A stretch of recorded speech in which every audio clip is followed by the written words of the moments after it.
is a common and normal in context of something like COVID. And again, to that normalization. What are the things that we're looking at? Well, we're looking at what? Excessive worrying, excessive television watching. We're looking at hypervigilance, people checking their phones 15 times a day. You know, I tell people, look, check the headlines in the morning, check the headlines in the evening. That's all you need. You don't need to know, because let's face it, it's not going to be anything new on that 24-hour loop, right? You catch it a couple times a day, you've got the news. What we're looking for is people, like I said, if they're out of character, you know, they're usually gregarious. They're the kind of person that's always being good with customer service. All of a sudden you see them withdrawn. Reach out to them, okay? Reach out to them. One of the things that we do want to look at too here, and I have to say this, you know, one of the things that we do is maybe some unhealthy coping mechanisms. You may see an increase in substance abuse, right? You may see a increase in absenteeism. I don't know. Now, you guys, this is a library system. I don't know. Are your libraries open? Do people come? Or are you just having curbside pickup? We're open. I think a lot of the employers on the call may be open to the public as well. Okay. One of the things I think that we have to understand is one of the things that humans need is structure. All right. You talk about the impact of COVID on mental health. I believe the biggest impact has been our schedules are gone. What was normal is gone. The things that we used to use as a normal coping mechanism, hanging out with friends, going out for a meal, catching a movie, going to the gym, all of these things for months were removed from our society. We're only now here in Michigan coming back online, okay? So what we used to use and what our structured schedules used to be is now out the window. One of the biggest things we want to do is make sure that we're helping people understand the need for routine and structure in their life. As much as we like, oh, you know, I don't want to do the same thing. We need this structure. Okay. So as leaders, again, one of the things I think that you can help is, even as things are changing, communicate the changes, but also try to keep the structure as consistent as possible. The more we have this consistency, it kind of makes us feel like we have some hedge against the future. One of the things that COVID has taken away from us is this protection of thinking we have some control over the future. What do I mean by that? Well, when we have a schedule, when I have things on my calendar, when I know I'm going to have that meeting on Tuesday, when I know when I talk with Vanessa, this is who she's going to be. That consistency allows me to feel comfortable and safe. When that consistency is gone, now all of a sudden I feel very exposed. I feel very vulnerable, okay? What does depression look like? Depression looks like, yes, that normal withdrawal. Maybe people aren't sleeping well, but it also can express itself as anger. Okay, so we want to look at that as well. Do you have coworkers that, you know, usually pretty chill, but all of a sudden they just seem to be flying off the handle all of the time? Okay, again, this is another possible consequence of COVID on our mental health. We want to make sure that they're also, as they're reincorporating and they're structuring their normal, that they have the tools. Again, that's why I sent you this copy, this handout. There's some really, really good tools in there. There's also one on the back side, on the last two there, and I know you don't have it in front of you, and I apologize, I didn't get it out. There's two different assessments. And again, these are things that if you see an employee struggling, if you feel you're struggling, this is a beautiful, quick tool. This first self-check here is just a simple 14 question. And this one is specific to COVID. So this will give you a little bit more of that detail. I'm kind of rushing through this. I'm being mindful of the time here, but this is going to give you a little bit more detail of some of the things that you can be looking for. Now, if you or a coworker is answering yes to 6 or more of these questions on here, I highly recommend they give us a call or seek out some kind of help. Whatever the EAP is that you have, pastoral care, you know, again, that community, you know, look at what this is doing here. The other one, and I know, again, I apologize for going so quickly. The one on the very last page is a little bit more involved. And what this does is this looks at the phenomenon of burnout. Okay, this is not our normal way of working. I mean, it's kind of becoming normal now with the Zoom thing. Okay, but you guys are in a people kind of business, and so the more we remove ourselves from people, the more complicated things get. And so we want to make sure we're not burning out. And so this particular quiz or this self-test is it's graduated. So you answer, you know, basically from not at all to very often, and you score it 1 to 5.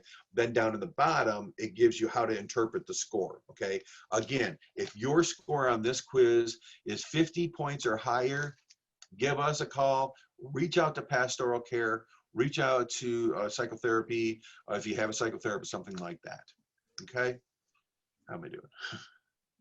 Okay, so that's about my time. Questions, comments? I apologize again for having to kind of be here so quickly. Any questions or comments for me? Have you noticed an uptick of people that, you know, because of COVID, more people are passing away? So they have to deal with the COVID and the grief. What are you seeing in that arena? And how are you kind of just basically, how would an employer deal with employees that are dealing with both of those issues? Again, and I know this is going to sound weird, in this case, because of exactly what you said, Vanessa, we are experiencing what's called complicated bereavement. The normal processes that we use in our society to process the loss of a loved one and grieve and move forward, again, have been removed. We can't even go to the nursing homes where they're passing away. We can't go into the hospitals where they're passing away. We can't go to a funeral. Or maybe it's just Zoom. I just did a huge series of work with folks who are in long-term care facilities. They are the ones that are literally holding the hands of these people as they're passing away, and that's weighing on them. So this is an extremely complicated bereavement situation, and I would strongly recommend that they seek professional help. If they're really bonded and they have a good clergy person, that can be helpful. But in this particular case, I would again strongly recommend that they seek professional help. Good question. Thank you. Thank you, Kevin. Does anybody have any questions for Kevin? Kevin, that was excellent. Anybody? Yes, Okay, we have some folks very interested in seeing the assessment. So I'll get those out, or Vanessa will ship those out to the group. Yes, I absolutely will. All right. And again, if this, you know, sometimes what happens is I come in, I kind of give my little 10 or 15 minute spiel, and then all of a sudden now this is going to raise a lot more questions. As I had reached out to you, you know, we got this general, but the more specifics, like the thing about bereavement, that's beautiful. You know, what are you challenged with? What are the challenges that you're facing? So if you want to have me come back when we have a little bit more time to add, you know, to address maybe specific concerns, I would be very open to that. That is so nice, Kevin, because we might have to take you up on that. And then that way that'll give me time to get the assessments up. So when you go over them, you can kind of give a little more detail. So yes. Yeah. That was my I do have one more question. Do you find that employees who have access to short-term disability in the workplace are asking therapists more to be off on short-term disability, or what are the because we have a few workers that really have some mental challenges during this time, but not all the short-term carriers look at this as a disability. And this is okay. First part of your question, absolutely. In fact, I've experienced about a 2.5 to 3 times 300% increase in FMLA requests. Okay. Second point, yes, companies are pushing back. I've been working with a company. I think it's Sun Life. My paperwork is doubled. Okay. But to the third part there, this is a disability from the standpoint that if it's not addressed, then what happens is it can become debilitating. the challenge oftentimes, let's take depression, for instance. If I'm depressed and I don't get relief from that, then it almost becomes what we call a negative reinforcement feedback loop. I'm depressed, I'm not getting any better. So what does that do? That makes me more depressed, right? I'm depressed, I'm not getting any better, makes me more depressed. And so now we have this downward spiral.